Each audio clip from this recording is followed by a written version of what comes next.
તો વડોદરા પોલીસે આરોપીનો કાઢ્યો વરઘોડો। હત્યાના પ્રયાસના આરોપીનું સરઘસ કાઢવામાં આવ્યું।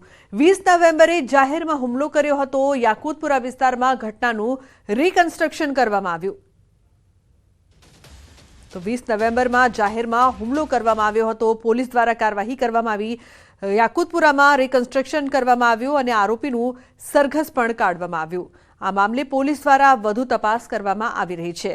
ઉલ્લેખનીય છે કે જાહેર રસ્તા પર હત્યાના પ્રયાસના આરોપીનું સરઘસ કાઢવામાં આવ્યું।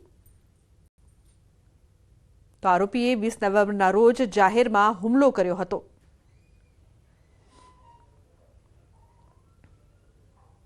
બનાસકાંઠામાં સામૂહિક દુષ્કર્મના આરોપી પકડાયા છે। દાંતીવાડા નજીક યુવતીનું અપહરણ કરવામાં આવ્યું હતું। અપહરણ કરીને સામૂહિક દુષ્કર્મ ગુજાર્યું હતું। પોલીસે 500 સીસીટીવી તપાસીને આરોપીઓને પકડી પાડ્યા છે। વાઘરોડ ગામ નજીક તે યુવતીનું અપહરણ કરીને સામૂહિક દુષ્કર્મ આચર્યું હતું। તો પોલીસે સામડી મોટાવાસના વિનસિંગ ઉર્ફે વિનુસિંગ કનુસિંગ સોલંકી અને વાલસિંગ ઉદયસિંહ સોલંકીને ઝડપી પાડ્યા છે। પોલીસે બંને શખ્સોને દબોચી તેમની સામે ગુનો નોંધીને વધુ તપાસ શરૂ કરી છે।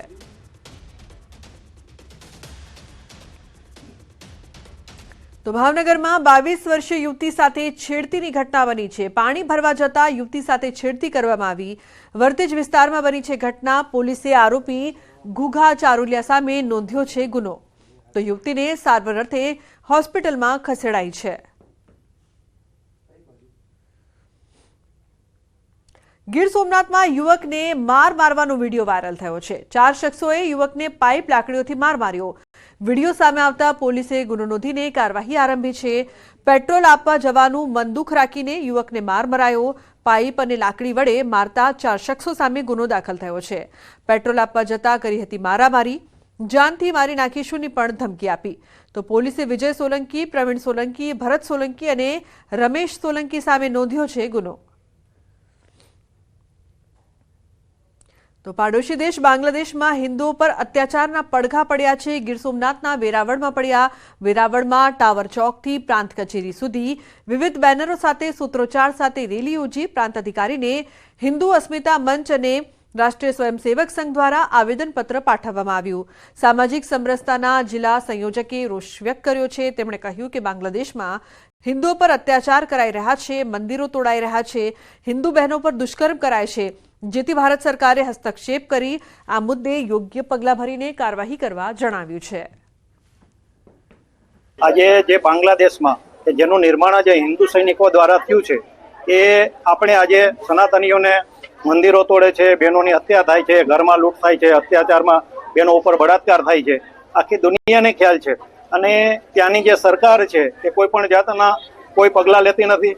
એટલે પૂરા હિન્દુ સમાજમાં આક્રોશ છે। બાંગ્લાદેશ જે આપણો પાડોશી દેશ છે ત્યાં હિન્દુ ઉપર જે રીતે નિર્મમ અત્યાચાર થાય છે અને એમાં ખાસ કરીને અમે જે માતાઓ બહેનો ભેગા થયા છે તો ત્યાં સ્ત્રીઓની જે દશા છે ને જોઈને અમારું હૃદય અંદરથી છેક સુધી કંપી જાય છે। અને આ વાત લગભગ ન્યૂઝના માધ્યમથી બધા જ બહેનો સુધી વાત પહોંચી છે। અને મહત્વપૂર્ણ સમાચારની વાત કરીએ તો ભરૂચની ઐતિહાસિક જુમ્મા મસ્જિદ શ્રી ચક્રધર સ્વામીનું જન્મસ્થળ હોવાનો દાવો કરાઈ રહ્યો છે। આ દાવા સાથે શ્રી ચક્રધર સ્વામી જન્મભૂમિ સમિતિ દ્વારા ધરણા યોજીને આવેદનપત્ર પાઠવ્યું છે। આવેદનપત્રમાં જણાવાયું છે કે આ ધરોહરમાં હિન્દુઓને દર્શન પૂજન માટે જવા દેવામાં આવે।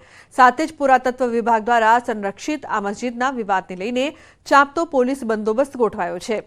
સાથે જ કલેક્ટરને આવેદનપત્ર પાઠવી જણાવ્યું કે મસ્જિદમાં હિન્દુઓ દ્વારા હિન્દુ પુરાવાનો નાશ કરાય છે, અહિન્દુઓ દ્વારા હિન્દુ પુરાવાનો નાશ કરાય છે, ત્યારે આ મુદ્દે કાર્યવાહી કરવાનું આવેદનપત્ર આપીને માંગ કરાઈ છે।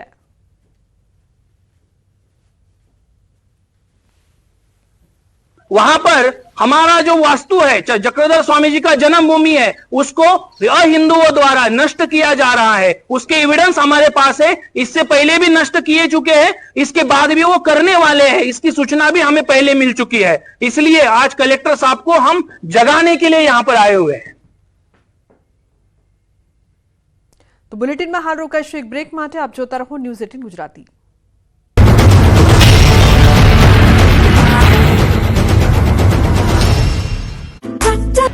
ભાવનગરની સમરસ બોયઝ હોસ્ટેલમાં ફરી એક વખત વિદ્યાર્થીઓને પીરસવામાં આવતા ભોજનમાં જીવાત નીકળતા વિદ્યાર્થીઓએ હોબાળો મચાવ્યો. વિદ્યાર્થીઓમાં આક્રોશ ફેલાયો. ફરી એક વખત જમવામાં જીવાત નીકળતા વિદ્યાર્થીઓ સાથે NSUના કાર્યકરો એકત્રિત થઈ ગયા અને હોબાળો મચાવ્યો. અને જમવામાં જીવાતો નીકળવાનું બંધ ન થાય તો આવેદનપત્ર આપવામાં આવશે. જીવાત નીકળવાનું બંધ નહીં થાય તો NSUI વિરોધ કરશે. ભોજનમાં અવારનવાર જીવાતો નીકળતા વિદ્યાર્થીઓ બહારથી ભોજન મંગાવી રહ્યા છે, જેથી ભોજનની ગુણવત્તા સુધારવા માંગણી કરાઈ છે. હોસ્ટેલ દ્વારા આપવામાં આવતા ભોજનમાં નીકળતી જીવાતનો વિવાદ બહાર ન આવે તે માટે સમરસ હોસ્ટેલમાં રહેતા વિદ્યાર્થીઓને ભોજન લેવા જતી વખતે રસોડામાં મોબાઈલ લઈ જવા પર પ્રતિબંધ મૂકવામાં આવ્યો છે. જેલમાં અનેકવાર કેદીઓ પાસેથી મોબાઈલ મળે, પરંતુ ભાવનગરની જેલમાં કાચા કામના કેદી પાસેથી એવી જગ્યાએથી મોબાઈલ મળ્યો કે પોલીસ પણ ચોંકી ગઈ. પોલીસથી બચવા એવી ટેકનિક અપનાવી કે પોલીસની આંખો ચાર થઈ ગઈ. થયું એવું કે કેદી પાસે મોબાઈલ હોવાની ફરિયાદના પગલે પોલીસે ભાવનગર જિલ્લામાં સરપ્રાઇઝ ચેકિંગ હાથ ધર્યું. જે દરમિયાન જેલમાં બંધ કાચા કામના કેદી રવિ બારૈયાની તપાસ કરતા તેમની પાસેથી મોબાઈલ ચાર્જર મળ્યું, પરંતુ મોબાઈલ ન હતો. તેમની પૂછપરછ કરતા ગોળ ગોળ જવાબ આપ્યો, જેથી પોલીસને શંકા જતા જેલના મેડિકલ ઓફિસરના અભિપ્રાય દ્વારા કેદીને હોસ્પિટલ ખસેડવામાં આવ્યો. હોસ્પિટલમાં રવિ બારૈયાનો એક્સરે કરવામાં આવતા તેના ગુપ્ત માર્ગમાં મોબાઈલ દેખાયો. કેદીના શરીરના ગુપ્ત ભાગમાંથી મોબાઈલ રિકવર કરીને તેને કેદી વિરુદ્ધ ફરિયાદ નોંધવાની કાર્યવાહી કરવામાં આવી. હાલ કાચા કામના કેદીને હોસ્પિટલના પ્રિઝનલ વોર્ડમાં રાખવામાં આવ્યો છે. કેદીના ગુપ્ત ભાગેથી મોબાઈલ મળી આવતા ચકચાર મચી ગઈ હતી. પોલીસમાં જવા માંગતા યુવાનો માટે ખુશીના સમાચાર આવ્યા છે. પોલીસ બનાવવાનું સપનું સાકાર કરવું હોય તો તૈયારી શરૂ કરી દેજો, કેમ કે થોડા જ દિવસોમાં પોલીસ ભરતી થવાની છે. પોલીસ વિભાગમાં ખાલી પદોને લઈને ભરતી કરવામાં આવશે. આગામી 4 સપ્તાહમાં ભરતી કરાશે. ખાલી પડેલી 2000 જગ્યાની ભરતી કરાશે. આ અંગેની જાણકારી રાજ્ય સરકાર વતી સરકારી વકીલ ગુરુશરણ વિકરે મુખ્ય ન્યાયાધીશની ખંડપીઠમાં આપી. પાછલા 2 મહિનામાં કરેલી ભરતી અંગેની માહિતી પણ કોર્ટે ધ્યાને લીધી છે. ખાલી પડેલી 4723 પ્રમોશનલ પોસ્ટ પૈકી 3717 પોસ્ટ પર પણ ઝડપી કાર્યવાહી કરવામાં આવશે. હોમગાર્ડમાં જવા માટે ઉત્સુક યુવાનો માટે સારા સમાચાર આવ્યા છે.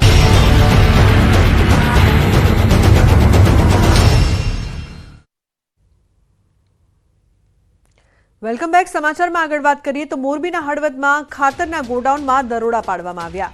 ગોડાઉનમાંથી યુરિયા ખાતરનો મોટો જથ્થો ઝડપાયો છે. સબસિડીવાળા યુરિયા ખાતરનો જથ્થો પોલીસે ઝડપી પાડ્યો છે. તો શંકાસ્પદ યુરિયા ઝડપીને ખેતીવાડી વિભાગને જાણ કરાઈ છે. સબસિડીવાળી યુરિયા બેગ બદલાવી વેચાણ કરતા હોવાની આશંકા છે. તો ખાલી સબસિડીવાળી યુરિયા બેગ મળી આવતા તપાસ કરવામાં આવી. અજય રાવલ નામના વ્યક્તિના ગોડાઉનમાંથી ખાતરનો જથ્થો મળી આવ્યો હતો.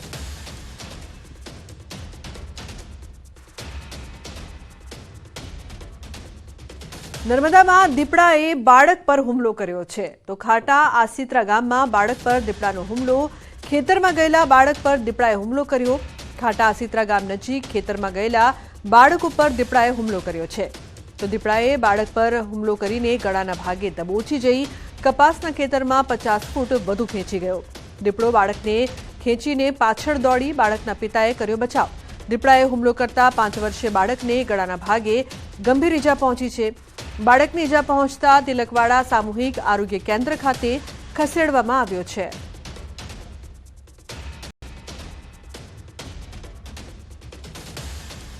તો વલસાડ જિલ્લાના અંતરિયાળ, કપરાડા અને મહારાષ્ટ્રની હદ પર છેલ્લા કેટલાક સમયથી વાહન ચોરી થવાની ઘટનાઓ બની રહી છે, જે દિવસે દિવસે વધી રહી છે. પોલીસ આ મામલે સતર્ક થઈ જતા વાહન ચોરી કરનાર ટોળકી પોલીસના સકંજામાં આવી ગઈ છે. કપરાડા પોલીસે ચોરી કરેલા 4 બાઇક સાથે 4 આરોપીઓને ઝડપી પાડ્યા, જેમાં એક બાળ કિશોર પણ છે. સાથે ચોરીની બાઇકને ખરીદનાર અન્ય 2 વ્યક્તિઓને પણ ઝડપી પાડ્યા છે.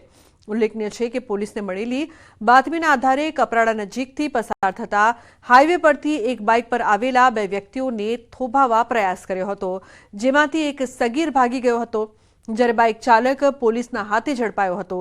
આ ચોરો ચોરી કરેલી બાઇકોને મહારાષ્ટ્રની હદમાં વેચી મારતા હોવાનું બહાર આવ્યું છે.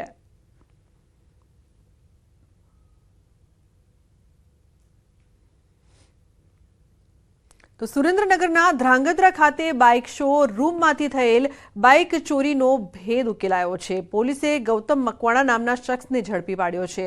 આરોપીની પૂછપરછ કરાતા તેણે વધુ કેટલીક બાઇકો ચોરી કર્યાની વાત કબૂલી છે. ધ્રાંગધ્રા ખાતે આવેલ શ્રીજી હીરો કંપનીના શોરૂમમાંથી ચોરી કરેલ 12 બાઇક સહિત કુલ 9.60 લાખનો મુદ્દામાલ કબજે કર્યો છે.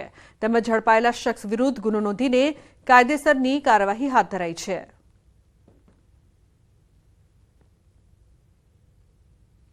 રાજ્યમાં બાળ લગ્ન અને નાની ઉંમરે માતા બનવાના કેસ રોકવા સરકાર સતત પ્રયત્નશીલ છે. જનજાગૃતિ અભિયાનો ચાલે છે, તેમ છતાં અંતરિયાળ વિસ્તારોમાં નાની ઉંમરે લગ્ન અને દીકરીઓના કુમળી વયે માતાઓ બનવાના કેસ વધી રહ્યા છે. વલસાડ જિલ્લામાં એક વર્ષમાં 1500થી વધુ કુમળી વયની તરુણીઓ અને સગીરાઓ માતા બની હોવાના ચોંકાવનારા આંકડા બહાર આવ્યા. કુલ 19,678 પ્રેગ્નન્ટ વુમનનું રજિસ્ટર કરવામાં આવેલ છે. તે પૈકી જે માતાઓ 18 વર્ષથી નીચી ઉંમરના છે તેવી 628 જેટલી માતાની પ્રેગ્નન્સી રહી ગયેલ છે અને એ પ્રેગ્નન્ટ છે, જેનો પર્સન્ટેજ 3.19% છે. 14 વર્ષની પણ માતાઓ છે જેનો સંખ્યા છે 5 છે. 15 વર્ષની પણ માતાઓ છે જેની સંખ્યા 92 છે અને 16 વર્ષથી નીચેની પણ માતાઓ છે જેની સંખ્યા 139 છે. ટેકોના રિપોર્ટ પ્રમાણે આપણે 15થી 18નું જોઈએ તો 907 જેવા આપણા ડેટા નીકળે છે. અહીંયા સર આદિવાસી છે, થોડું કલ્ચર બી એવું છે, ભણવામાં થોડું અડધું છૂટી જતું હોય તો એના કારણે એ લોકો લિવ ઇન રિલેશનમાં રહેતા હોય છે, એટલે એના લીધે એ લોકો પ્રેગ્નન્સી બી રહે છે. દર મહિને અહીંયા અંડર એજમાં 10થી 12 મહિલાઓ તો હોય જ છે. રીઝન મોસ્ટલી એવું હોય છે કે એ લોકો ઓલરેડી રિલેશનશિપમાં હોય છે. જે નાના એજના છોકરાઓ છોકરીઓ રિલેશનશિપમાં હોય છે, અહીંયાના જે સગાવાળા મતલબ એમના ઘરે ખબર જ હોય છે કે જોડાયેલા છે અને એવી રીતે એ લોકો સામાજિક રીતે મતલબ સગાઈ કરેલી હોય છે એ લોકોની, એવી રીતે. અને મોસ્ટલી એ રીઝનથી અહીંયા આવે છે અંડર એજમાં.